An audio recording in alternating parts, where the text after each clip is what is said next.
he's missed 2 of his statistic lessons over the last couple of weeks. For me, like, I've always been academic, but I just found, like, in the terms of an investment of my time, it was not good. I didn't want to have, like, a safety net, because knowing that I don't have that there, it makes me work 10 times harder for, like, what I want. I remember it was mad. Everyone on my story was like, what the hell is happening? Why the hell are you in Thailand? You was literally in school, like, last week. I did this every single day. And I think that's, like, definitely why I'm in the position I am now. So I just stay consistent with it.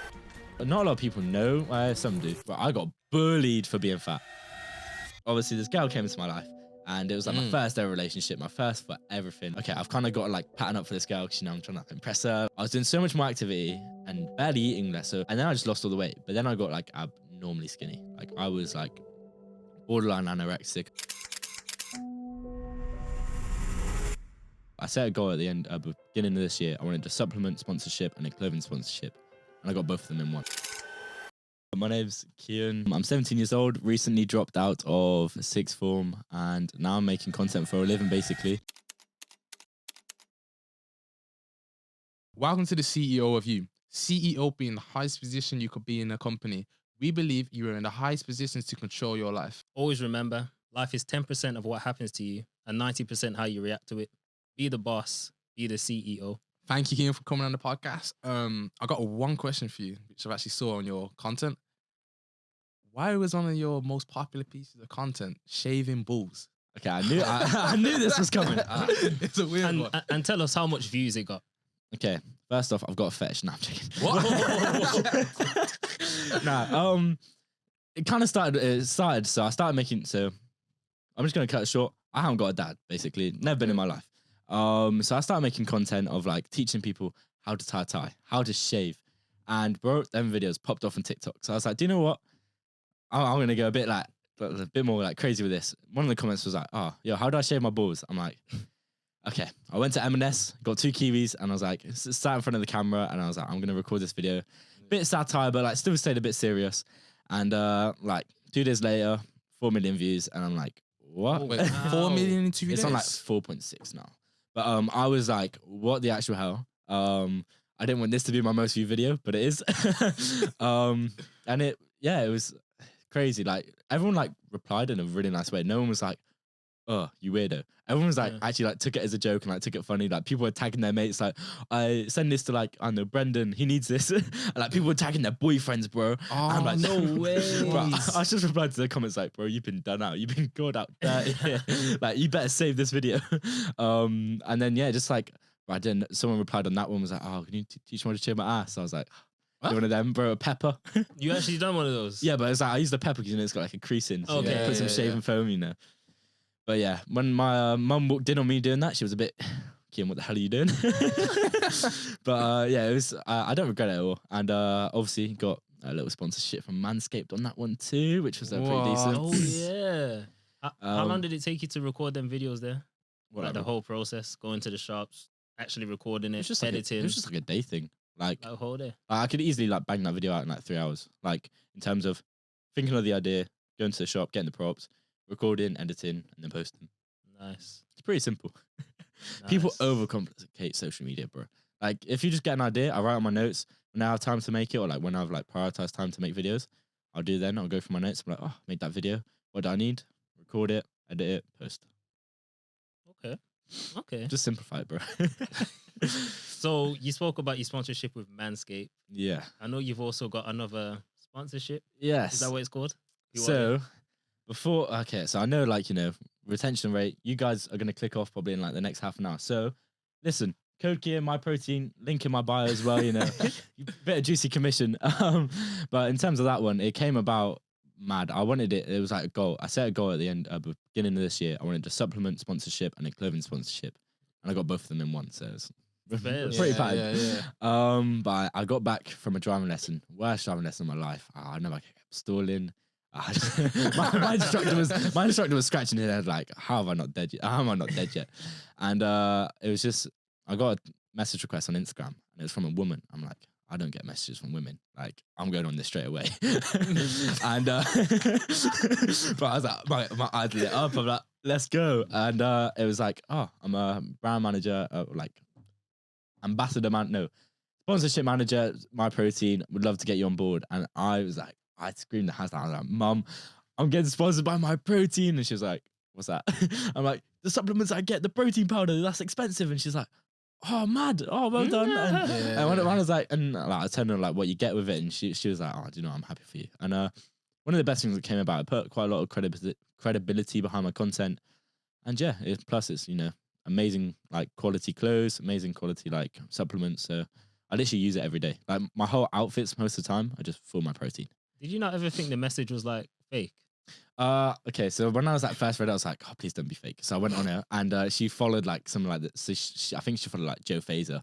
She was followed by Joe Fazer and like a few of my other mates who like were sponsored at the time. So I was like, because it was so upsetting because like there's only like 2 of us in like my friendship group, like the social media boys that weren't sponsored. And I was like, when I finally got sponsored, I was like, yes, I'm not left out. Nah, that's sick. Just another thing I saw as well. I also saw your video went popular on what is it, Gymshark? Yeah. That video was crazy. That video was Gymshark crazy. sponsor incoming. Do you know what? I feel like that video could be taken down at any moment because I didn't actually ask for consent from that guy. It's the old guy in the video. I did ask, oh, can I record? But I didn't ask if I could post it. And he made a little joke. He's like, oh, I better not see this on Facebook anytime soon. I'm sure that got a few million views. No, it's been on Gymshark. So. Yeah, bro, like it did like 10x the amount that it did on mine, and I think mine did like 800k. It like fully popped off on Gymshark. All the comments were beautiful as well. Like, oh, this is so wholesome. This is what we need to see. And it was just like so nice. Like that's why I've just like not being like scared to ask people in the gym. Oh, like can I record a video? Oh, should we like, or like I'll just like make some content with them because realistically, like it can do pretty good. So what did like? Did Gymshark ever reach out to you about anything like, or maybe could work together in the future? Or? I was working at this like Caribbean shop at the time. And oh yeah, you know, me and Rice and Peas, you know. I didn't know what curry goat was before I worked there though. I said he was in a Caribbean shop. Yeah, bro, like only white guy there. as well. That's a bit. Yeah, it was the only one there, and like it was like I was a white guy there. It was the people who came in were a bit annoyed that I was serving them, but you know, I had to get my bread.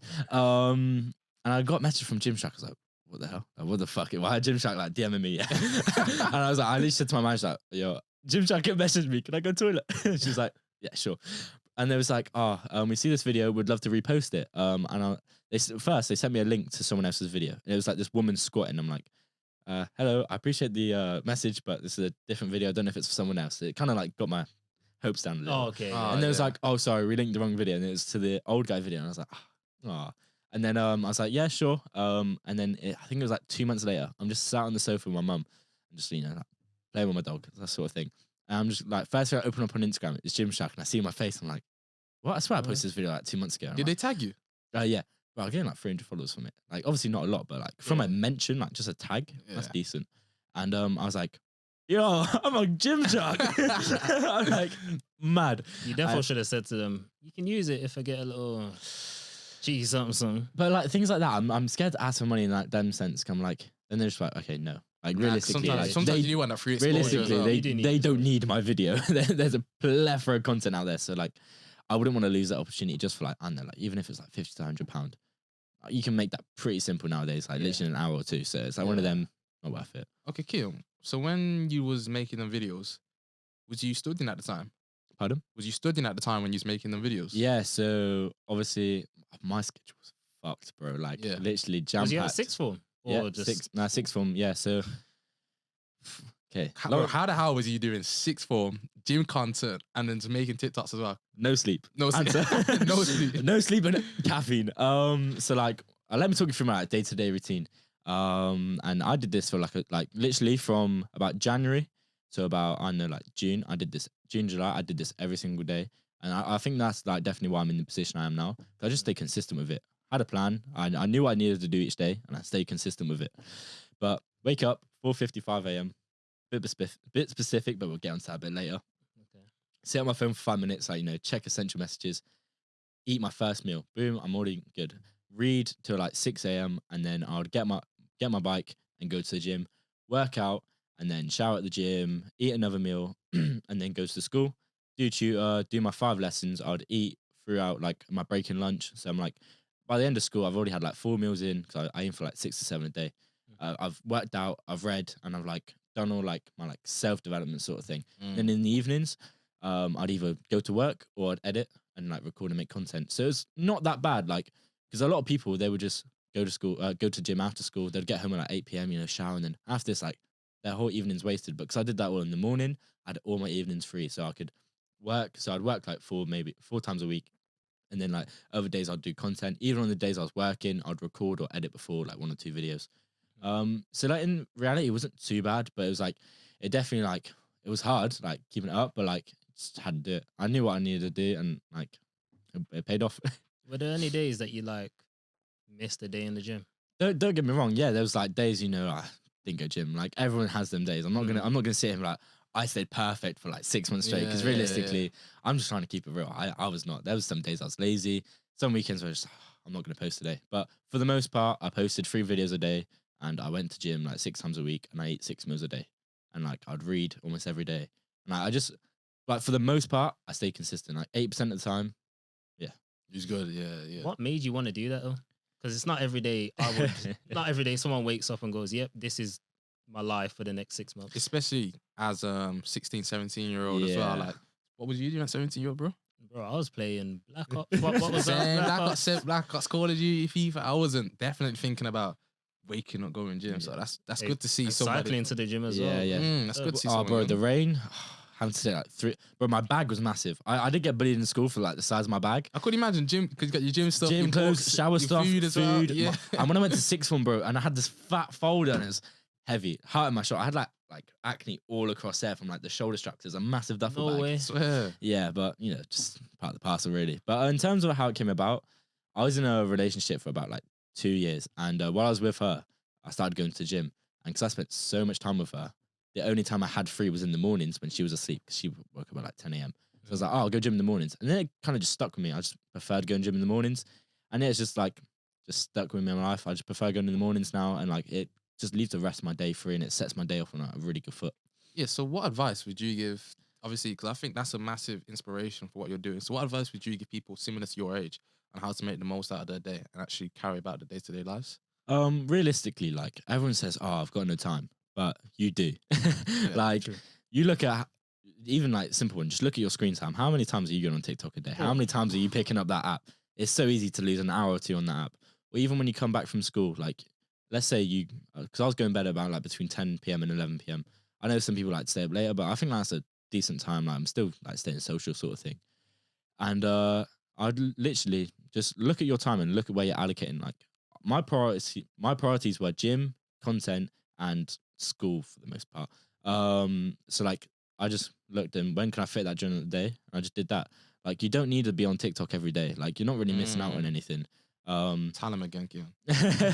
Like it's bro, like so many people get FOMO, like, oh, I'm gonna miss out on these new trends or anything like this. And, like they're constantly searching for like just like these small little like just rewards, but you're not getting anything from it. It's all short term, nothing long term. So it's really not worth it at all. But yeah, it's like look at your day and look at where you're actually spending your time. Like whenever you're doing anything negative with your time, be like jot it down, like, and then over the week, be like, oh, this is a recurring bad habit, and then just do everything to break that bad habit, sort of thing. So how did you be able to break your bad habits just in a little segment? I can't lie. I got into reading books. I set the goal to read 12 books this year. I've only read about 8. Some crazy things happened. Reading has not been on the forefront of my mind. But I read Atomic Habits and also The Power of a Habit. And them books really helped me just identify my habits, break them, and create new habits that are more positive, sort of thing. And just being like, the first step is always staying aware. Like self-awareness. Yeah, self-awareness is the biggest thing. Once you know like where your time is going, or like what you're doing bad, what you're doing good, where you can like life is simple. People overcomplicate life, and it annoys me so much. Like I have to stop myself from like yelling at my mates, being like, bro, you're just like, you're overcomplicating life. Just, it's simple. Just look at what's going bad, look at what's going good, do what you can, like look at what you can do to do more good things and stop doing the bad things. Boom. Just takes a bit of discipline and self-awareness. Yeah, I was about to say that does take Yeah, discipline. it's a bit of hard work, but you know, like if you actually want to have a decent life, you've got to put the work in. You can't expect everything to come to you. How would you say you've gained discipline, or was it always just in you? Great question. Oh, that is a good one. Surrounding myself by like other disciplined people. So I can't lie, like a lot of my mates are like in their mid-20s. Because I know I'm not really going to gain a lot of value from like people my age. And when I do, It's for other aspects, for like social life. I've got like loads of friends who are my age, and we just have a good time just on that social aspect. But I wouldn't necessarily go to them for like entrepreneurship or like business like talk. And in terms of like I'm on Snapchat, yeah, but like my Snapchat is full of people that are like motivating, like and like doing things in position where I want to be. So that just helped me stay disciplined. Because I'm like, well, if they can do it, I can do it too. True. And like going to networking events too, and being around like-minded individuals, I'm like, damn, like I've got to kind of like keep up, because especially when I keep going to these events and I'm saying, oh, I'm doing this at this event, and then the next event, like I haven't done anything since then. And it's like I'm not true to my word, and I'm just one of them like fake people just lying and waffling. Okay. So we know you didn't finish sixth form. Let's just put it that way. No, I did not. Tell them, Kian, tell them. Can you tell us why you wanted to drop out, or why you dropped out? First off, I want you to guess what do you think my predicted grades were? I was studying math, physics, and engineering. I want you to guess what my predicted grades were. To be fair, you told us your predicted grades. Oh crap, yeah. A's. They were like A's or B's, minimum B's or something like that. Yeah, so it was like in between the A and B area. During my GCSEs, I got 8s and 9s. That's like 8 stars. I don't know if you were in letters. I know you're getting a bit old now, but bro, that's You know- 3 you know years what- older, bro. You know what's 3 mad? years. Our GCSEs was a mix of both. So I think English and maths were numbers. Jeez. Then the rest were like A's to mad, whatever. yeah. So like I I don't know about your time, but like, yeah, was back it in 2 your years? day. Like 3 years. This is what I 3 say years to ago. people older than me. You know, Yeah. like yo. But so like for me, like I've always been academic. I've always loved school, and I've always like found it like, I don't want to say easy, because that's like so discrediting to like other people, and I know people work hard, but it just kind of came to me, and I enjoyed it. I just did the work that I had to do, and I just got the results from it. But I just found like in the terms of an investment of my time, it was not good. Like I'm spending I had to be like at school for 8:30, like dead on each day, and then I'm there till like 3 p.m. each day. So like that's like what, 7 hours of my life, and like I can only really edit or like do any work, sort of say, like let's say for content or like other things during break and lunch. But in them times, I'm like socializing and eating. So like a bit hard. There was times obviously like free periods as well. Like I would, instead of like doing my homework, I would edit a video because like that just I cared more about that. Yeah, There'd be times my teacher would come to me and be like, Kian, what are you doing? Like, come on, do your essay. But do your math homework. But from there, it was just like, do I really need this in my life? Everyone's like, oh, you know, it's good to have a backup. But like, if all else fails, let's say I'm like 20, yeah. Because like realistically, I'm not gonna give up. I'm gonna keep trying. But if all else fails and I reach rock bottom and I'm like, okay, damn, I want to go uni now. I'll go do a college course, fast track, do like a full time, get it done in a year, and then go uni. Boom, like I've wasted up maybe 1 year of my life. But like that's not what I want. I don't want to go down that route. So it didn't really add any value to me. I didn't want to have like a safety net, such to say, because knowing that I don't have that there, it makes me work 10 times harder for like what I want. Yeah. Like putting in them like 10-hour editing shifts, like now I'm like, bro, like that is what's like putting me in that position, like where I want to be. There's no point me trying to work towards my plan B and like neglecting my plan A, sort of thing. So tell us about your mom. What did your mom say when you actually said to her, You must Mom, have crazy. I do not want a backup plan. I'm dropping out of sixth form. So let me just give you a little, like, my sister went to uni. My brother didn't. He's a plumber, and but like a lot of people in my family are quite like academics, I should say.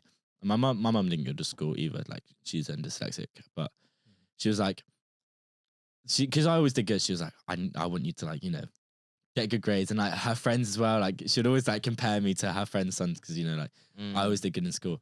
And when I told her, I want to drop out, she was like, no, just stick it out. It's like 6 months or like 8 months or whatever it was. She was like, just stick it out, you know, backup plan, etc., like what everyone says.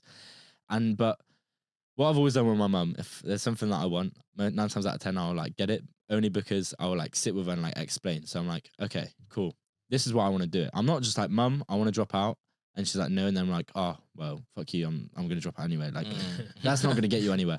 So I'm like, I sat down with her, I was like, realistically, this is what I want to do in my life. So that was like going down content creation for myself, for other people, and obviously the agency, etc. That's what I want to do. So me going to school, that's only taken away from my time. Secondly, like if all else fails, like I talked her through my contingency plan. So like my plan B, but like I wasn't working towards that plan B. I'm always saying, have a plan B, but don't be working towards it actively more than you are your plan A. Because then basically your plan B is your plan A. Yeah. So she took like a solid month of convincing, I can't lie. And it was like one of them, it's like I've always talked about it and joked, oh, I just want to drop out. And she's like, no, come on. And then So you keep throwing hints. yeah, so like I was dropping hints for a solid 6 months, bro. Like getting it in her head, you know, while she was asleep, just whispering in her ear, like Conditioning, bro. But yeah, it's just like one of them. When I sat down with her serious, she was like, okay, I trust you. And like, cause she was seeing the money come through, especially when the My Protein sponsor come through, she was like, okay, at least something's coming from the social media, and I'm not just sat down teaching people how to shave their balls, sort of thing. Like, I'm not trying to impression kids to like cut their sack, but yeah, she took it well afterwards. The family, for the most part, they understand it now, and they kind of just trust my gut now. They like, okay, they trust my judgment. They're like, well, he's doing pretty good things now, so we just let him be and let him do his thing, and yeah, we like they don't want to hold me back, sort of thing. I know. That's amazing. Yeah, I know. Off camera, you also mentioned your school and friends at school had something to say about you dropping out. My school, they were like 50-50. Some teacher was like, you're gonna fail in life. Like, you've made the worst decision. A-level maths is the only thing that will actually make you successful. All of this. And like, bro, like the day I like dropped off for like all my like textbooks and whatnot, my A-level maths teacher was like, oh, you can still do A-level maths at home. We'll like put you in a reset. I'm like, no. I was like, oh, maybe I'll think about it, but I knew dead right I'm saying no to that. My friends, they were very supportive. Some, like, I've got quite a few academic friends as well, like, who are really smart, and they were like, oh, come on, bro, like, it's not that long, you can do it, like, you're smart enough, you've balanced it for this long, you might as well do it now. But I knew I couldn't scale it, if that makes sense. But for the most part, I've had like loads of support, and the people that like were like, oh, you're dumb, they've seen like now they've like said, oh, I'm sorry.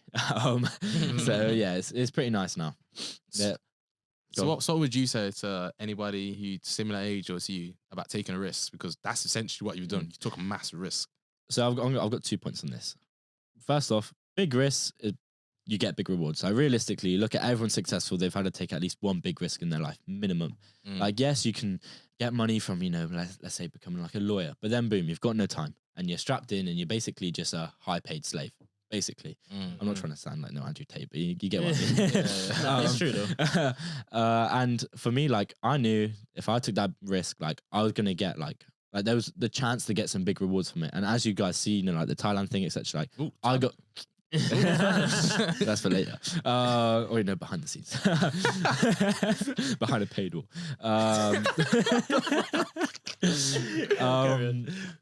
But yeah, I was gonna be like, oh yeah, if you use cocaine, you get access to that bit. Wait, where was I? You was talking about shit. What was you talking talking about? Taking a risk. taking a risk. So I was like, okay, like taking that risk, I knew I was gonna get something from it. And then secondly, I knew like I've already been doing it. Like people have come to me now, like, oh, I'm thinking about dropping out. Like, I've had people in uni be like, come to me like, oh, I'm thinking about dropping out, and I've just said to them, first off, I respect you like being aware that you want to like take that risk, sort of thing. But first off, like, are you working towards that? Like, what you want to do? Like, people are like, oh, I want to drop out and do this, but I'm like, just do this before you drop out, because like, what if 3 months down the line you're like, oh, I don't actually enjoy it, and now you actually haven't got a plan B, you haven't even got a plan A, and you're just stuck here. So you've kind of got to like dig through them like couple of hard months where you're doing both, just to like see if you actually like it and see if you can actually get anything from it. Because for some people, like, they're just not cut for it. But like, I found that I love doing it, and that's what like I kind of wanted to do in my life. Yeah. And yeah, I just went down that route, and I was like, I'll take the risk, and yeah, the rewards came through. As you said, the rewards came through. I think it was a month after you dropped out. Not even that. It wasn't even a month. How long? I'll get some receipts up. But honestly, I remember it was mad. Everyone on my story, like on my snap, was like, "What the hell is happening? Like, why the hell are you in Thailand?" She was literally in school like last week. Okay, where's the first? What was it like? First couple weeks in, you went. So I went to Thailand on the 23rd of October. I dropped out on the 3rd of October. So like 20 days. So literally just under 3 weeks. Wow, that's fast. Like, yeah, 20 days and you actually were flying to Thailand. Yeah, I was in Heathrow Airport with my Emirates ticket. Like, I'm good to Thailand, baby. I was flexing that on my story. But yeah, it was like literally 20 days. Well, like less than that, because I remember like I think I went in and dropped all my like stuff off on the 5th. But like I made the decision on dropping out on the 3rd. And yeah, like life just changed around. And like even in them 3 weeks, I was still working. Like I was up in London like every week doing like loads of shoots. I went to a Black Business Show, was recording for some people, recorded a few events here and there. Did some like content days for people. So like, I was still working like hard and like doing like still cool stuff. But yeah, when the Thailand thing came about, next level. And what did you actually go to Thailand for? So I went to Thailand just to basically do social media management, like manage Instagram, TikTok, and a YouTube account, make content for a person out there, basically. Okay. How did that go? You experienced Thailand? Because I imagine 17 years old. I'm guessing you was traveling by yourself at the same time as well. Like that's. But I was in that's Heathrow crazy. Airport on the phone to my brother, and I'm like, bro, like, what is security? How do I go through this? Like, what are gate numbers? Like, I was like, I remember my flight was delayed by 2 hours, and I'm like, I've missed my flight. It was delayed. But it was one of them. I was in that airport for like 6 hours. I got there so early. It was crazy, but I didn't want anything to like, because all it takes is like one train to be missed, or like, you know. Oh Yeah. So I was like, I gotta get that extra early. And yeah, it was mad. When I got to Thailand, my eyes were opened up so much wider, because my life, and originally was only Plymouth. And then when I started going up to London, you know, Loughborough, Birmingham, here and there, like around the UK, then I was like, cool, my life is the UK now. But now my eyes are widening up to so much more of the world. I'm like, damn, like so much more is possible. There's so much more, like, I've started to realize like everything that I can imagine is probably being done or been done, and like is actually like possible. So there's another thing that plays off, and like I can literally do anything with my life, and like it can happen. Like life is easy when you think of it, bro.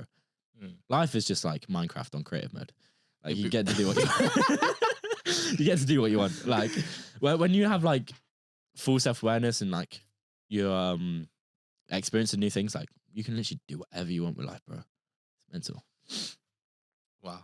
That's crazy. But when I was in Thailand, yeah, like literally just seeing new things. I don't know if we can talk about it, but like, because weed's legal over there, like just going past a weed shop and just like seeing people just going in and out like it's nothing, and like just being able to go on a bike and just, you know, go 7-Eleven at 2 a.m. and just get some, I don't know, like Mentos. Oh, Mentos are like amazing over there. Like one of the best things. That's so random. Why Mentos? That's yeah, but like Mentos, flavored Mentos. Oh, bro, I was getting like flavored Mentos. Yeah, Have that in the, I'm sure we got it. yeah, in the but UK. like you just don't get them in the UK. But while I was there, I was getting them like 4 packs a day, bro. Like I was getting sugar high every day. It was not good. Because they were like 10 baht each, which is like a couple p. So it was like worth it. But yeah, like I said, like it just opened my eyes up to so much more, like what's possible and like what's out there. So tell me about the highs and the lows of Thailand, because there must have been many highs, and obviously probably times where you probably felt lonely by yourself. Lows were like, especially in the beginning, I kind of left the UK like with so many unfinished business. Like I still had like loads of UK clients. I kind of didn't like see my friends for like the last day that I was here. I didn't even like say goodbye to my friends, like sort of thing, because I didn't know I was going to be gone for that long. I didn't know it's like kind of be like maybe a permanent thing, or I didn't like know what I was kind of getting into. Obviously I knew like what it was, but I didn't necessarily know too much. But I was like, if I ask too many questions, I'm gonna lose this opportunity. So I'm like, I'll just gotta go for it, take the risk. And when I got there, I was like, cool, I'm missing the UK. I'm like, I miss my mates. I miss the girls. And I was just like, UK, like, it just felt like home. I also miss my family, by the way. Can't forget about that. I know your mom's listening. But Yeah. miss the mumsy. And like, I just missed being like familiarity. That was the main thing. Like knowing when I turn around that corner, I know what's going to be there. Like I know what shop's going to be there, or like I know my way around, sort of thing. And when I got to Thailand, I was like, right, like, I'm so out of my depth here. But I was just had like take it on the chin and just be like, not like, I don't want to say like man up, but I just had to be like, you know, like just deal with it. Yeah, like, yeah. So what if I just cried about like it's not going to get me anywhere? So I just like, you know, deal with it. Highs, bro. There's some amazing times. Like we did this wine tasting event, and like that was amazing. Tasting some expensive wines, expensive food too. I was like mad, and just like doing the crazy things, like going out and racing like 1,000cc bikes at like 2 a.m, just on like long stretches of the road, and like revving them out in the tunnels and like spitting flames out the back, like that, like core memories of my life, sort of sounds thing. like a movie. Yeah, that is a bro, movie. and like bro, like opening the doors and like there's just like waterfall and like flowers all here, and bro, like, we had like a restaurant at the bottom of the villa, like being able to like, bro. It was like 4 p.m. I'd done all my work for the day, and I was like, oh, I've got like 200 snaps to reply to. I just jumped in the pool and just started replying to snaps. Beautiful sunset, and I'm just flexing to everyone on my snap. I'm like, hey, like, you're in the UK, it's raining. Hey, this is me right now. They were like, it's just like the small things that I really did appreciate out there. And bro, Thai people are like so wonderful. They're like really just wholesome. Like literally just everyone's friendly, everyone's just nice. Like bro, our fridge broke. Next day, new fridge, all fitted for us. Like, and like a lot of it's like service over there. They'll give you amazing service because like they feel like they owe something to you, and that's definitely something like really shocked me. Like, because the UK, like, yeah, you get all right service, but it's nothing to the level you get like in Asian countries at all. Fair enough. I know there was some corruption that you spoke about. I just found it pretty funny Yeah. because it's not like that over here. Well, not so easily accessible anyway. It is corrupt. Like the police force over there, corrupt. Or like, I've got a little story. So, okay, obviously I'm 17. Yeah, I failed my driving test twice. Is what it is. But I know how to drive a car. I know how to like. I didn't even know how to drive a bike at this point. But I got over there, started to learn how to drive a bike. But obviously, no license, no insurance, no tax. They don't care about that. You just hire a bike. Like the people you hire from, they don't care. They're not going to check. They make money. That's it. Business is business. And I was riding a bike, and my mate was riding a bike. Both no license. Both had a helmet though. If we had a helmet, like if we didn't have a helmet, it would just been another little bit of fine. But the police can't won't just stop you randomly, but they have police stops around the island. So they'll then they'll stop you there. Kind of hard to guess where they are. You have a slight idea, but they change every day. So we were coming back. I just hired a new bike and I was coming back, and police stop was like, okay, we had no cash. It was like, we called our mate. He was about to come and give us the cash. One of the police, we was taking a picture of where we were at. One of the police just grabbed my mate's phone out of his hand, hits his lip. His lip's bleeding here. And he's like, bro, what the hell? I'm gonna get fired. You're gonna lose your job. All of this. And hucking up a fuss, as expected, you've just been hit in the face by a police officer who stopped you and trying to fine you 20 quid because you haven't got a license. And it we got out of it, and the police officer literally gave us £100 to just get on with our day. That is crazy. Because he didn't want to lose his job, and realistically, that £100 ain't his. It's just £100 he scammed off other tourists. So it's we came out positive, and we got to go with our day, and we got immunity from that police. We went up and down that road about 5 times that day just to piss them off, just to every time we'd go past, rev it, just have a bit of fun. But and obviously, I touched on as well, weed over there, it's just accessible, it's everywhere, sort of thing. And you see people walking down the street just smoking it, just everyone just smoking it. It's just so much more chill over there, sort of thing.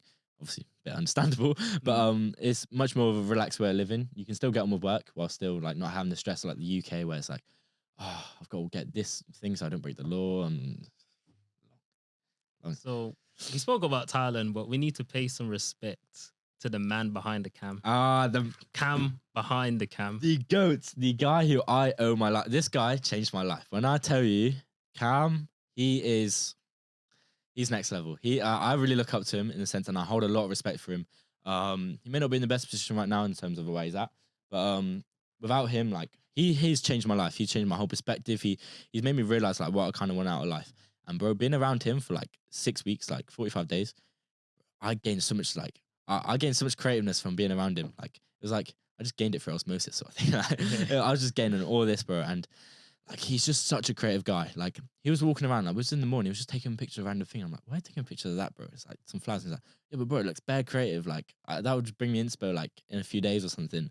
And when I was learning from him, how he was editing certain ways, and the way he was recording, he's an amazing guy. And some of the chats we'd have, we would go on late night drives, go to 7-Eleven, chill in the car park at 4 a.m. Maybe a bit high on life, but just eating some food and just having a bit of chill. And the conversation I had with that man have really ones that are going to stick with me for a long, long time, and has definitely shaped me into the person I am today, and definitely made my experience out in Thailand, that whole thing, creating that friendship there, much deeper friendship. I only met him twice, by the way, before I got out there. So trying to explain to your mum, oh yes, this guy who I've only ever met twice in my life is telling me he's going to get me flown out to Thailand, and I'm going to live with these millionaires. Everyone thought I was getting sex trafficked. I cannot lie. But when it obviously came true and everything proved out, and it was mad. And I'm grateful for it. And like I said, I'm grateful for Cam, because without him, my life, I'd still be doing good, but he's made me really value what I want out of life and where I want to go down. So if there's one lesson you could take from Cam, what would that one lesson be? Because I've seen some of Cam's work and he is a top creator. So what would that one lesson be? Before I get into that, one word that I picked up from him is long day. Like he always says that, and I'm I said long day. Yeah, but I'm saying long day all the time now. Like is ingrained in my vocabulary. But in terms of like one lesson I learned from him, but it's because that is always long day. But in terms of one lesson, that's a hard one still.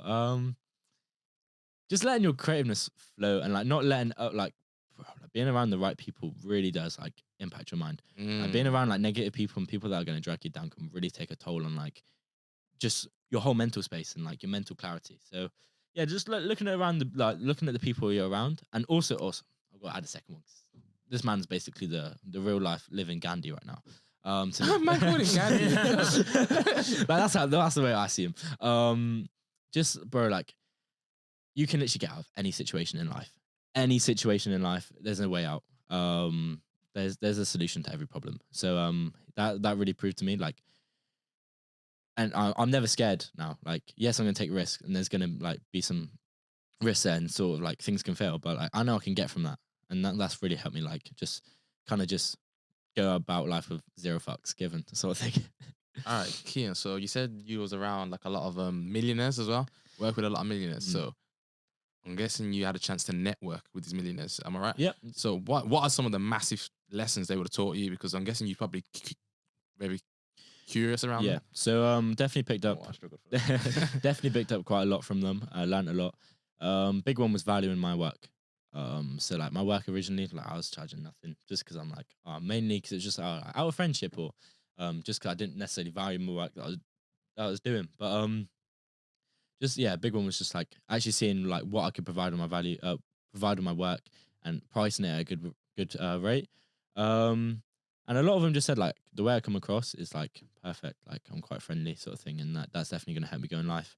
So that's a big tip. Like if you just want to make friends, just be friendly with them. Like be nice, like put yourself out there. Like go make them like if you're gonna go get a drink, make them a drink too. Or, if you're gonna get food, do you want to order some food as well? Like just like little things like that, just to get on a good friendship level like that. Really help. You know what? I got told from someone that sometimes it's just about the experience you give someone. Like when they hire you for a shoot, it's more of the experience you give them as in 100%. as a person. Bro, like, hi, how are you? Do you want some gum? Yeah. I got water. Do you want some water? You look at all the Then, top yeah. businesses, bro. They sell you on the experience. They don't sell you on the actual product. Bro, McDonald's, their burgers are terrible. But It's true. everyone goes because the experience is you go in there, easily get it, and you get a quick satisfaction. That's it. Big things with like Starbucks. Like when you walk in there, it smells amazing. Like it's the experience that you're paying for.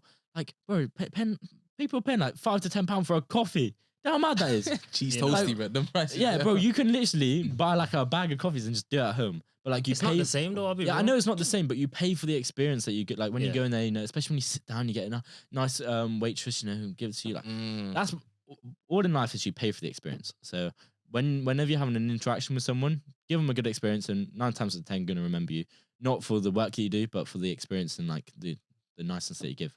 If you're like hassle free and you're nice, they're gonna pick you over the person who's a bit better than you, but like is just dull to be around. Mm. Off topic, real quick. You said that you were a caffeine addict. Yeah. Oh god. Is it coffee or energy drinks? Bro, does it look like I drink coffee? I ain't 40. Like, jeez. Whoa, these I these had a sounds. latte this morning, Did you? caramel latte. Yeah, Bro, you are old guy. getting old. That's bro. Yeah, the you're old. getting- I think Wait, caramel wait, latte's wait. the top. Is that grey hair? I see? Nah, but like, bro, like caffeine.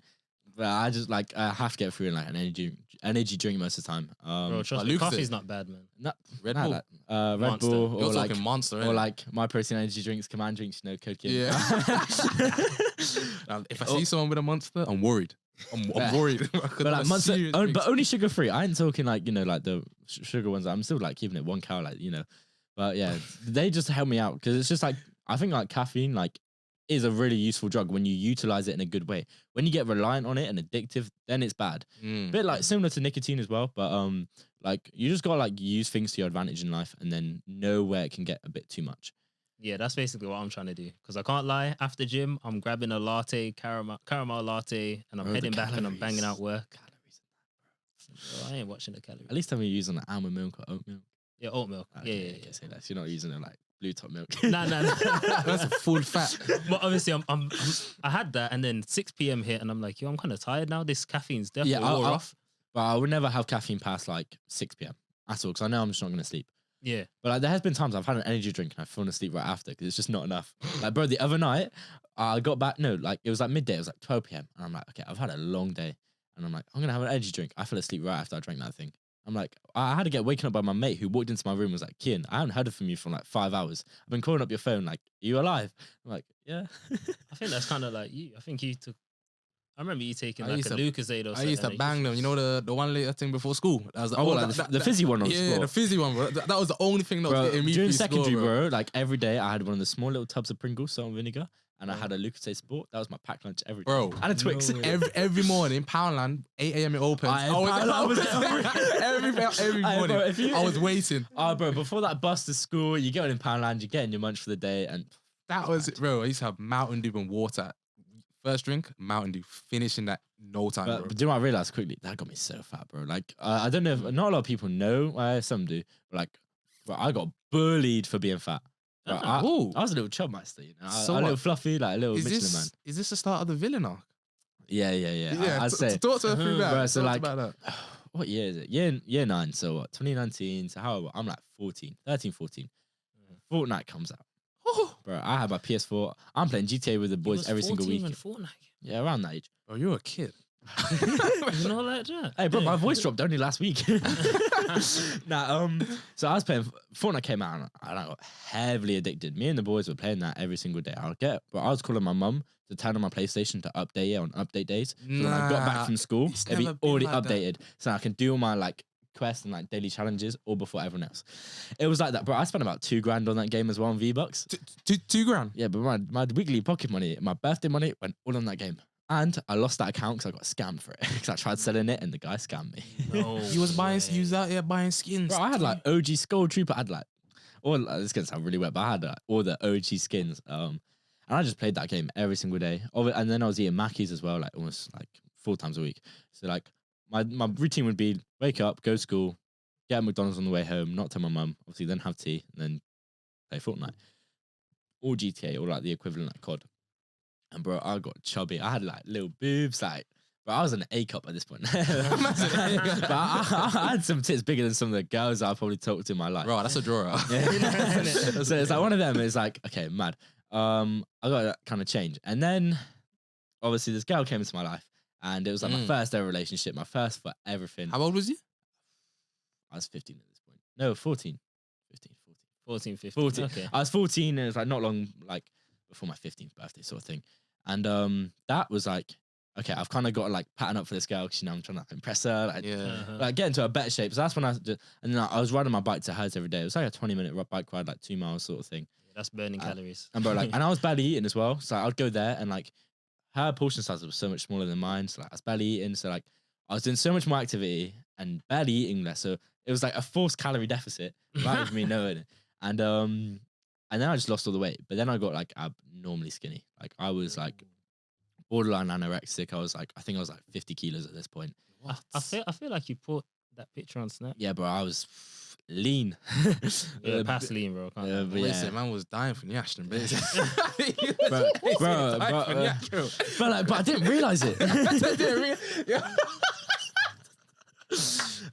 But dying for Nash at 15, just, you know, typical.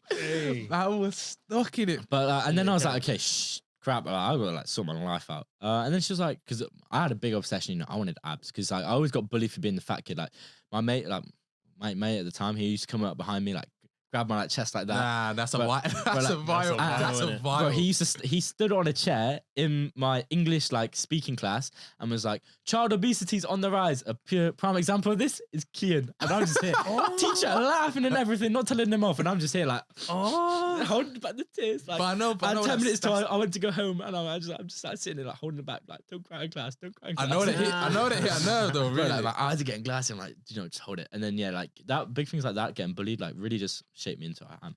I can't lie, being like I'm grateful that I got bullied because like it made me aware of it. And then Would you have a message for like anyone who's dealing with bullying for maybe being obese or Yeah, what so would you say to them? I get quite a lot of messages from like kids. The same age, you know. but like 15, 16-year-olds, and they send me a picture of their physique and like, bro, like what should I do? Like I'm getting bullied, and I'm just like talking through. I'm like, okay, first thing, like you're aware that like you maybe not be in the best shape. And I give them some advice. I'm like, called calorie deficit, up your cardio, you know, just be a bit more active, be a bit more mindful of like what you're eating sort of thing. So that's why I get like loads of messages and I just like give them that because like I was in their positions and I knew if I had someone to like help me out in that sense, I'd appreciate it. Just a quick one. If you guys are watching on YouTube, Make sure to subscribe. Over 87% of you guys are not subscribed. So please be sure to subscribe so we can get more guests, bigger guests, and have them be able to share the story with you guys. Okay. yeah, Skinny. So I was like, boom. I've got to go gym now. She was like, oh, go gym, you know, get abs. Because, you know, I wanted abs. She wanted me to have abs. So I was like, I'll go gym. And then someone in my family, he's like a bodybuilder coach. He coaches people to get like their pro card. And I chatted up to him and he was like, oh, I love this dude. I'll do it all for you for free. Like coaching was £300 a month with him. And he was like, I'll do it for free. And like, that was major help. Like he sorted all my nutrition out. Because that was like where I was struggling. I knew how to do the gym, but it was just a nutrition. So he sorted all that out. And yeah, just stay consistent with it. Put on about like 25 kilos, go up to about 70. Max has been about 78. I'm about 75 now.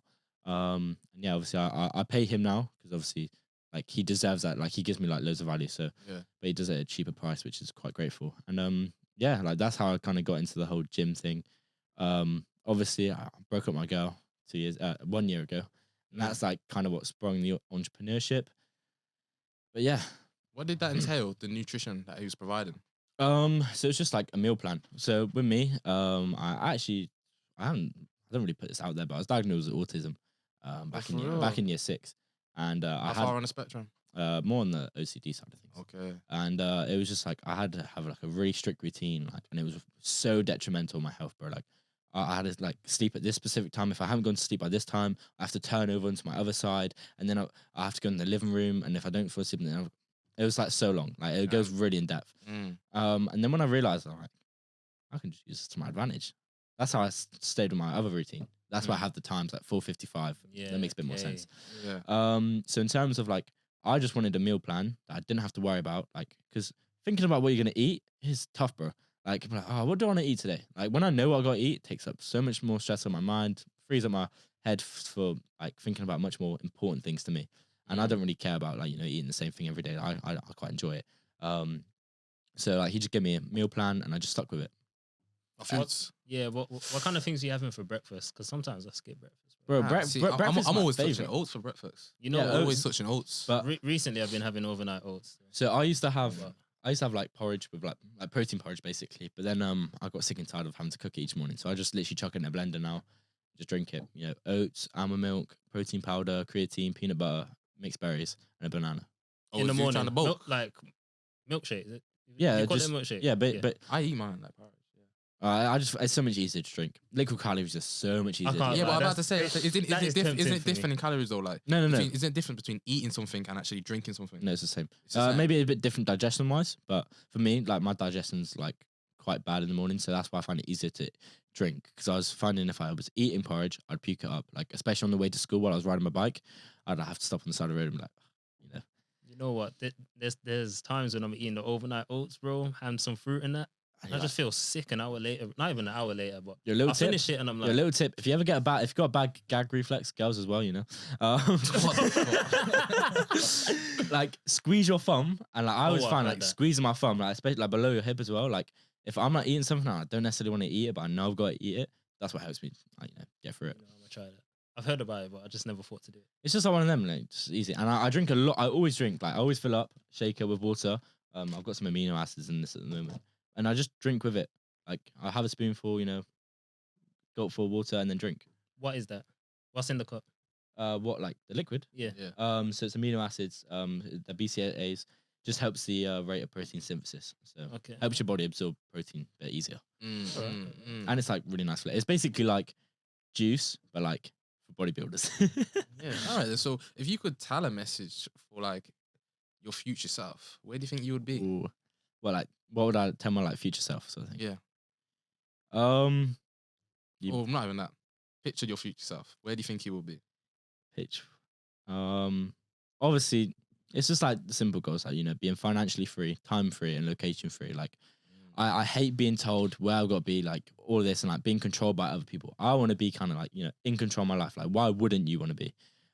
So that's a big one. Just being able to like kind of do what I want when I want.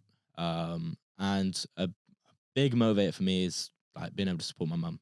She's put a lot of trust into me. Whether that be like, let me go up to London for my first networking event, or going to Thailand, or like, dropping out of school. Like, she's put a lot of trust into me. So being able to at least support her, or, like eventually retire her at some point, is a big one, because she's come from nothing. Like, she didn't necessarily have the best like upbringing.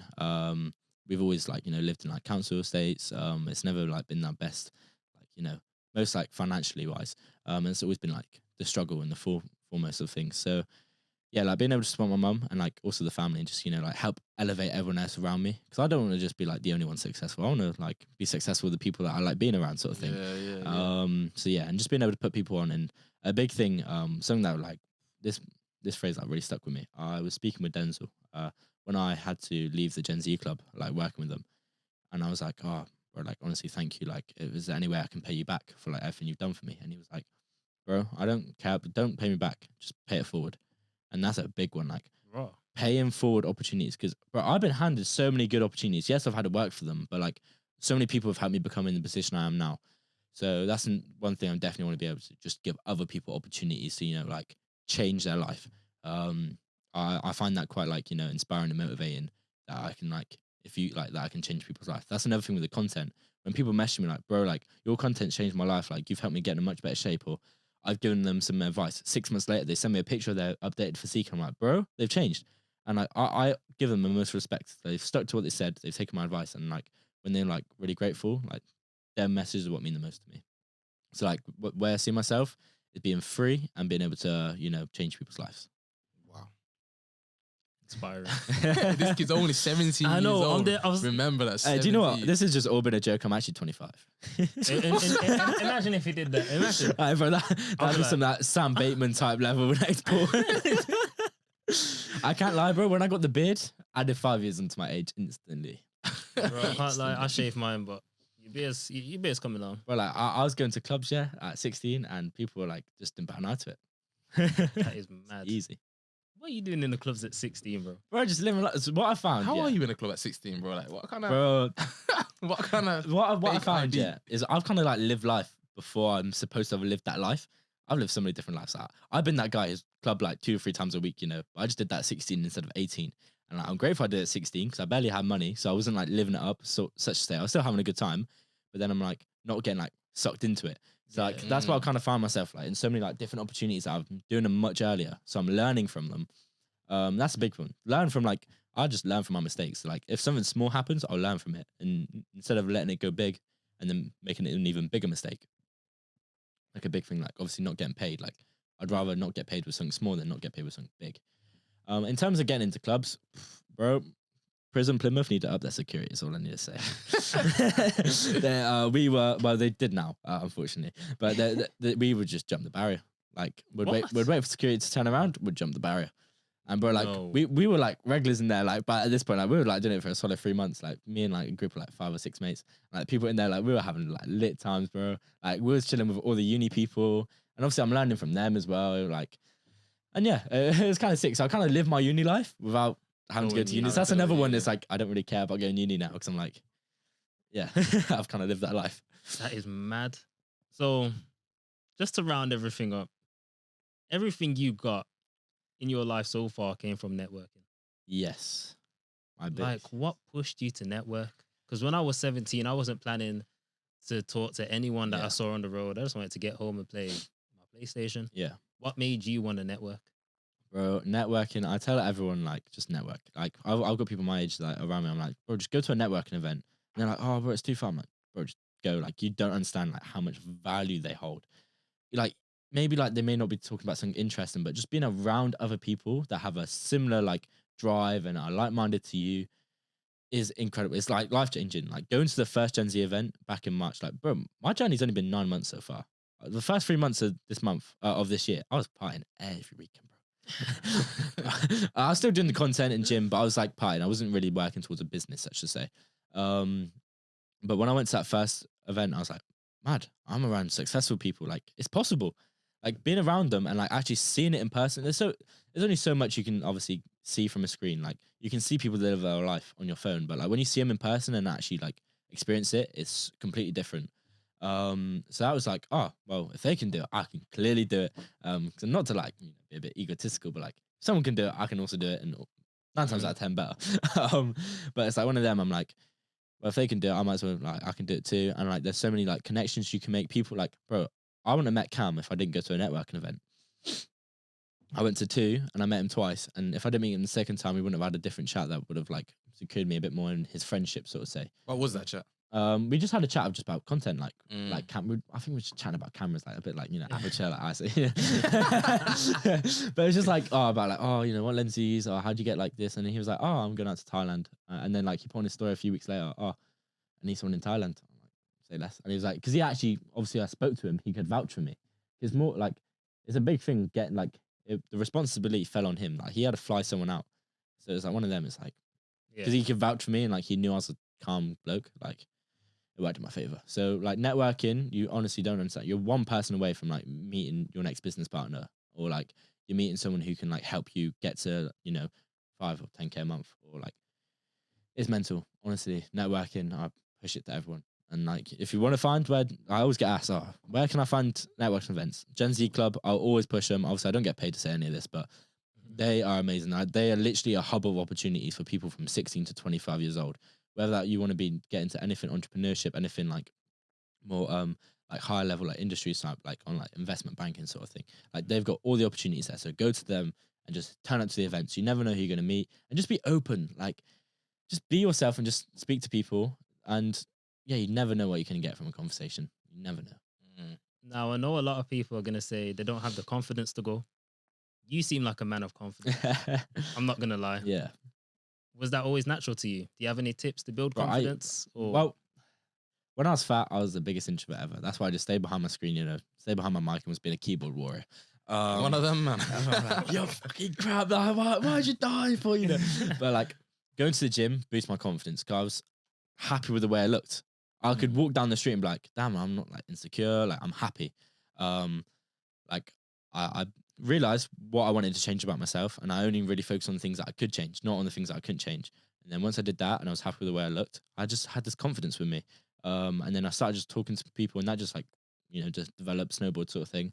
And when I seen the event, obviously that was way out of my comfort zone. But I was like, I'm going to do it because basically you got to push yourself outside your comfort zone, because like the comfort zone is a killer. You're not going to grow at all there, at all. So once you get out of your comfort zone and do new things and try new opportunities, that's where you grow. And I'm a big one. I have like, I know, addiction to like growing such thing. I know it sounds so bad, but like I just love like, seeing myself improve sort of thing. So when I was going to these events, I'm like, do you know what? Fuck it. I'm just going to do it. Like, a guy there, that I met at the first event, he's called Mason. There was a 20-second elevator pitch, and he was like, yo, bro, do a 20-second elevator pitch. And I'm like, I haven't got a business, but he's like, do it anyway. Because, push outside your comfort zone. If it weren't for that, I wouldn't have gained the confidence, and I wouldn't have enjoyed that even as much as I probably did. And I wouldn't have gone to maybe even more. So like just getting outside your comfort zone, honestly, change your life. Do you not think it's crazy how at one point you was working for Gen Z and actually networking to now actually being voted, what is it? Best upcoming breakthrough of the year. Breakthrough of the year. That's crazy. In the space of 9 months, that's all happened. But and I'm gonna get some like heavy, like Steps is on there, bro. Like, Steps, Yeah, that's like, he's mad. done a mad one this year. Yeah. Who's that? You know Steps? Nah, bro, who's that? Like The TikTok. like, he's also a musician. I'm bugging, I like, Yeah. Oh man, I'm bugging. Steps is on there. I rock with Steps. I rock with Steps. That's he didn't know who he was. The one who made the Pac-Man video. I apologize. Jesus. You don't know. Hey, man, name is bugging. I lie. So like that one's been a big one on my journey this year. Like from going to attending to then working with, and then like being like nominated for like one of them things. Like it's just been incredible. And like I owe a lot to them Gen Z boys, like Austin especially, and then obviously Denzel and Poku. Like they've put loads of trust into me, and they've just helped me grow. And they've presented so many opportunities with for me. And like if they didn't like see the potential, I wouldn't be where I'm at now. But like another thing, like everyone has potential, but like they can just see that I was actually like willing to put the work into like grasp that potential sort of thing. So yeah, I'm really grateful for them as well. Big shout out to them. So before you obviously dropped out of sixth form to go to Thailand, what was you doing before? How was you earning your money? So obviously I was editing a few videos on the side, but that was like 25, no, maybe 50 quid a week. Nothing crazy, like literally chump change at the time. But I had a part-time job. I was working at the Caribbean restaurant. That was like £7 an hour. And I was like, I'm not happy here. I kind of didn't necessarily enjoy it anymore. And so I was like, I'm going to get a new job. My friend, I used to work with her at the Caribbean restaurant, and then she went to Nando's. And she was like, I can get you to Nando's, referral. So she would get £100, and then that new job. $9.50 an hour, free food, paid breaks, hours that I want. And it's like Nando's, letting girls go there. So, bro, like every shift I'm like, it's beautiful to work here.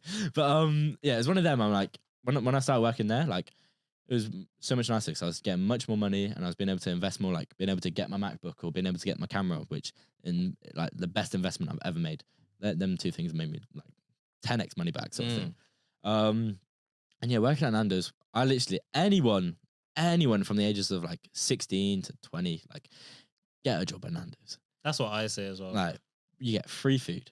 It's $9.50 an hour, and you get pretty decent hours, and it's not that bad at work, especially if you're on the kitchen, bit much harder, but front of house, easy, bro. Bro, I can't lie. I did a day at Nando's. I never went back, bro. Bro, like what? They slapped me on the grill. I came for front of house. They slapped me on the grill. Hot chicken in my face. Just smoke in my face. If you're under 18, get a front of house. It's so much easier because you can't work past 11 p.m. So you don't do closes. Yeah. So like, bro, it was passive, but I had such an easy life. That was the best job I've had, sort of thing. And I go back there now, here and there, and I always speak with them because they're really nice managers where I worked at. Obviously, I don't know other establishments, but yeah, I literally recommend that job to anyone. Even to my mates, I'm like, it's free food, like a free meal each shift. Even if you work 2 hours, you get a free shift. Do you know how mad that is? And plus, you get discount on your food when you're not on shift. Yeah, you get like 45% off, like most days. Bro, that's mad. And it's like you get 45% off, bro. You get a meal and 2 sides while you're working as well. So that's like you could get pitta and like chips and garlic bread, like for free. That's imagine, I said for free. Imagine getting 40% off my chicken fries, my chips, and my coleslaw. How much is that? Okay. What is your Nando's order there? Rice and coleslaw. That's it. Just rice and coleslaw. and half a chicken. and half a chicken. And half a chicken, bro. Half a chicken as well. Half a chicken, rice and coleslaw. Bro, I can't do chicken on the bone, bro. Dead. Chicken on the bone is... I think chicken on the bone. You get barely any chicken. You spend your most of the time playing with the chicken. Yeah, exactly. You look like a child, bro. Bro, it's good food, good fodder. I'm telling you, like right now, the best Nando's order: 4 chicken thighs, hot chips, peri salted chips, and coleslaw. Coleslaw's a bit dead though. You know what I mean? I get chicken. I get chips and rice. I'm a bit worried for them people there. You get chips. Do you know that get chips and rice? And I said them, man. I looked at Ajin it. I don't get chips and rice. Bro, there's a time I saw you get chips and rice, bro. This guy's I can't lie. There's a time I saw you get chips and rice, bro. I'm not gonna lie about Nando's order. Also, I can't lie. The rice is a bit dead at Nando's. It is. What? I think it's delicious. I tried the rice once in my life, bro. A bit too spicy. I'm white, you know. So. Oh, nah. To me, it wasn't even spicy. It just felt like, was this even cooked, bro? Yeah, it can be a bit hard. Yeah, it was tough, innit? I said, nah. But like, I don't agree with the fries because just fries are too chewy, bro. They're like, disgusting. That's meat, bro. Like, fries. I like the fries. I like the fries. Bro, like, meat, bro. I'm having to get like juicy breast. Breast only. You're a breast man. Yeah, breast man. I mean, my Nando's order is usually like, if I can, I'll get a double pitta, with an extra tomato in there, just for bands. And it's either hot or peri tama or the new spice, depending.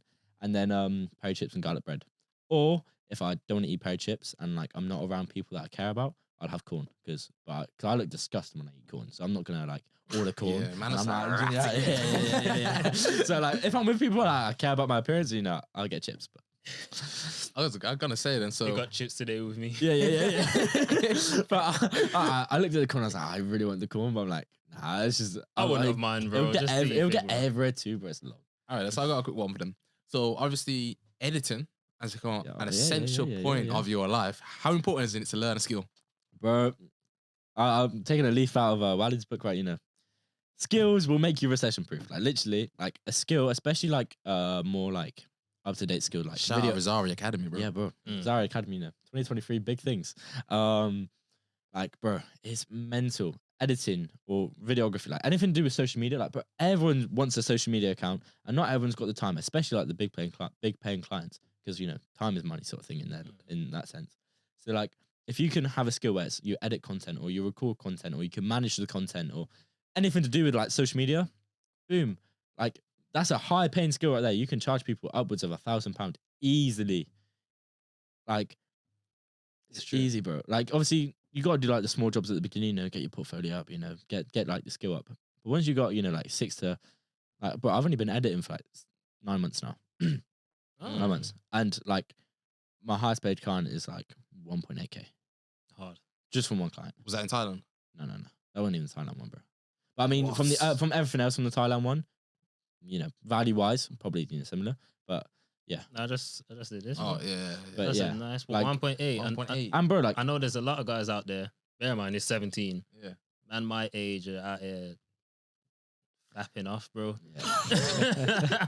Playing PlayStation. bro, like, You get me? I it's think meant it's crazy when you see it from like a 17-year-old out here making 1.8K or from editing. Just- and bro. he said, I'm glad he said what he said, how he learned, had that life so early instead of having it so later. Because like literally, if me and Angela would have had this life a lot sooner, it would be great. That's why I'm smiling everything you say because it's Bro, good to see someone young. I'm so grateful. Like, a big thing, like I said, just to stay aware. I'm still trying to stay as, like, not lose myself and stay as aware as possible. Like, not get engulfed in money or anything. Like, when, like, I was looking at my bank statements, bro, and like, I've like the beginning of the year, I've like literally 6 times my income from like January to like this month. Like, my income is like times 6, which has been pretty mad.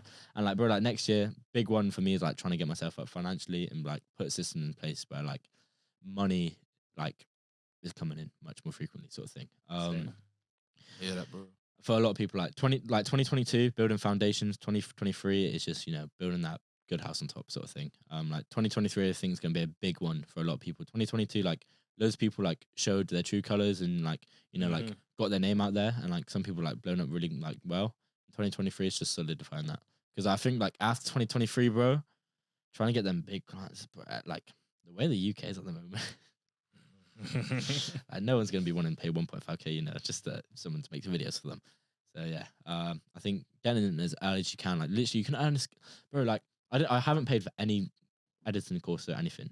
All my before I even met you, I seen you edit and I was like, oh, can I jump on a call from you because I can learn from you. Oh yeah. Like other people, just try and learn from them, or anything. Like once you let your creativeness flow, you're like, oh, how do I do this? Let's say it's I don't know, blur the background or like do a blur transition. YouTube. How to do blur transition on Premiere Pro 2022. It's as easy as that. Do you know how many times I've done that while editing a client's video? Yeah, I'm bro. like, damn, bro, I like, might even qualify for this. Yeah, I but just it's go one of on them YouTube. things. It's like there's still things that are like that simple that I still go back to. I'm still learning. It's just, bro, you can literally learn anything off of YouTube. Obviously you've got like Skillshare, you've got other like courses, you've got other people like, bro, just go out there and actually put some effort into like learn, and you can make money from a skill easily. Actually, just going back to what you were saying about how obviously some men our age are still fapping and gaming or anything. What would you tell them to learn from such a young man doing such great things, or even such as yourself who's escaped that and actually realized you need to escape the matrix, my guy? If I was sitting down watching this podcast right now, What would you tell them? or even listening to this podcast Mhm. and hearing a 17-year-old boy from Plymouth that had no connections to anyone in London, Birmingham, or these normal cities, I'd feel just the urge to actually get up mid-podcast and go on YouTube and create a YouTube channel and start creating videos. You don't even need a camera to create videos. bro, you got a iPhone phone. quality is so Bro, good. like iPhone 14 bro, Pro. I know people that are getting paid £1,000 to edit videos and they just do it from their phone and they do it from an app. exactly. Like This is what I'm saying. Like it's mental.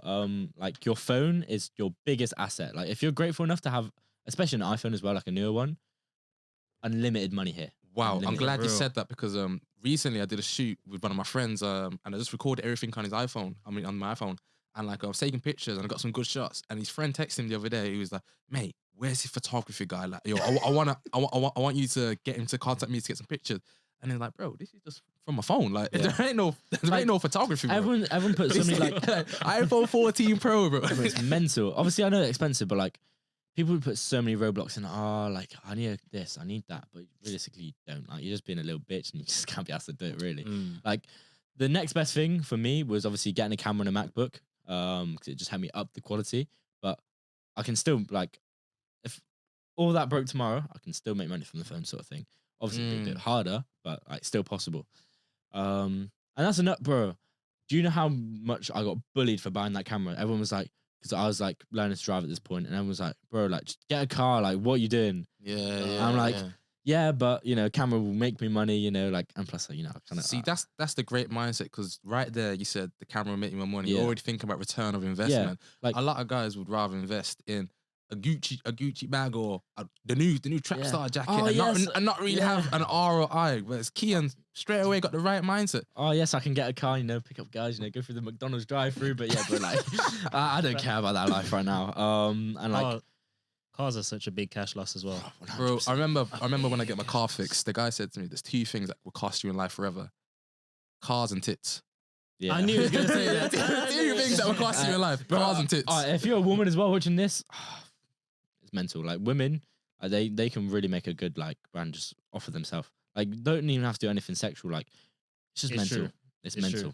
I feel like Men's horniness is such a capitalized like thing Yeah. on. Bro, OnlyFans. Do you know how mad that is? I just think Even the feet pics. I think, yo, there's man out here actually buying feet pics. you know, like that's a mad fetish. So I'll be real. Man said you actually that fetishized over feet pics that you go out and buy some random girl's feet pics. It's like, crazy. and bear in mind, these are all things you can get for free on the internet still. Exactly. Like, like, I'm not like, you do you with your fetishes, but like, at least don't pay for it. Like, you know, just get it for free sort of thing. It's I just, think it's gonna like some men just have no pride. nah. No. Like, That's another you thing. have to When be like an all-time low. when you're around like other like, that's why I like say go networking events, because when you're around them sort of people, like shit, like I need to hold myself up to this like standard now. Like if they knew I was like doing these like bad things, you know, like let's say like watching porn, like what would I know? Like, Wow, I'm glad you just. no, whenever I think like, obviously I'm gonna be real here. Everyone gets the eye just too. Like if I'm like, I'm about to go do it, I'm like, what would Walid say? Yeah. I'm like, what would I say to me right now if he knew I was about to do this? I'm like, okay, cool. But do you know what I think it's crazy? Put how, my like, your auto friend lock group- back on. Do you know what I think it's crazy? How, like your friend groups almost decide who you are, because like let's say now if we was in school and we'd be like, oh yeah, I watched this video last night, and then we're like, yeah, you're the man. Like, but really and truly, the people who are winning aren't doing that. So they look at you like, what's this fish talking You've about? got to bro? really got like.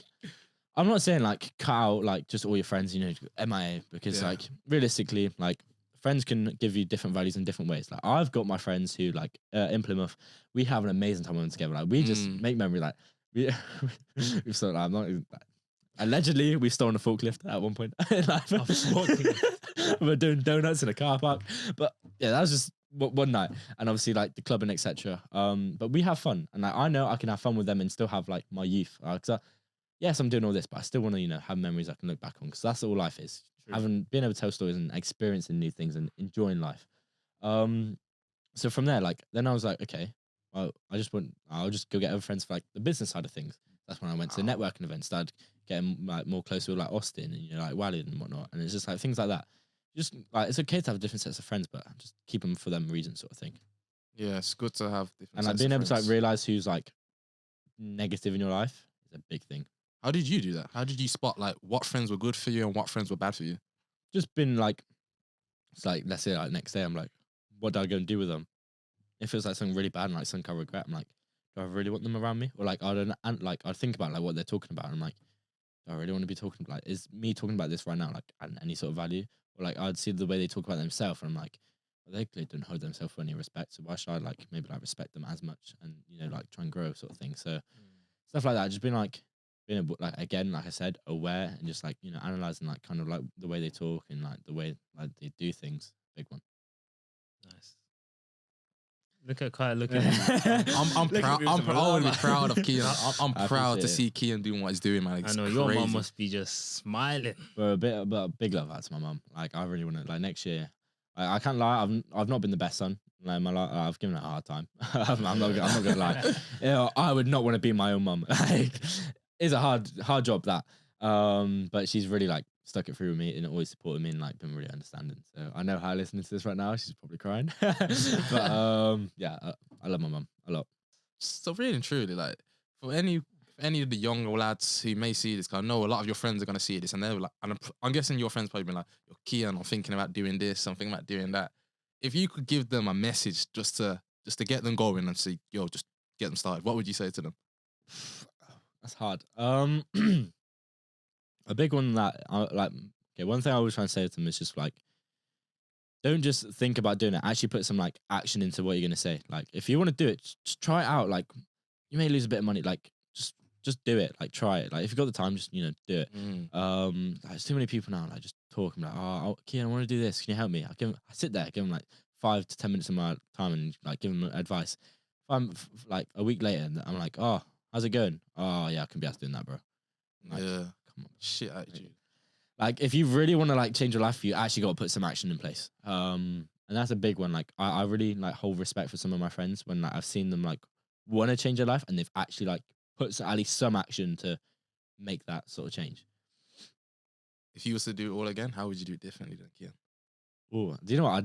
I have zero regrets. Perfect. Absolutely, I have zero regrets. Yes, I fucked up in some places and things have not gone the best and whatnot, but I have zero regrets. I wouldn't do it any different way. I kind of like how I've gone about things. I've learned so much about myself, about other people, and about like what I kind of want out of life. I wouldn't necessarily see any value in me going out any different way. Yeah, I may have got it like a little bit earlier, but geez, I'm already ahead of the game. So, like, that's one thing right now. I don't necessarily have any regrets, and I'm just taking each day as it goes. I know what I want to get out of life. I know what I got to do to get to them places. So yeah, it's just a matter of time doing its thing, really. Just thinking about it, who actually was your inspiration to Ooh. want to take your life to the next level? Is it so?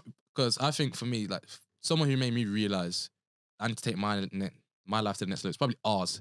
Seeing what ours are doing, I realize how close. I know he's going to be. I know. I always I speak to ours almost every day. And when you speak to him, I'm Yeah. thinking, wow, like yo, this kid's got a good head on his shoulders. Like I've got like I said, like when people try and think of like one person to fit everything, but like I've just got like different motivators in each different niche. For like the gym, big one, Nathaniel Messiah and Joe Fazer. oh, I seen Nathaniel I Messiah. feel like I've heard of him. Big one for like when He Nathaniel just got his Messiah. house in it as well. Yeah, he got Yeah, in I've heard the of it, apartment. yeah. He dropped out of uni. Obviously, he's got Gymshark, My Protein, like, and he's doing incredible social media wise. Oh, he's So got Gymshark and My Protein. Oh, you can have I both. didn't even know And you could have Harvard, both. yeah. I didn't know you could have they both. kind of like work together, like 'cause Yeah. they go hand in hand, sort of thing. Okay, that's nice. And like him and Joe Fazer, I love the way Joe Fazer content is. So in terms Stories. in terms of content and like the gym, they're two big people I look up to. In terms of like entrepreneurship and business, like a big one was Austin Nicolo. Obviously he like really took me under his wing.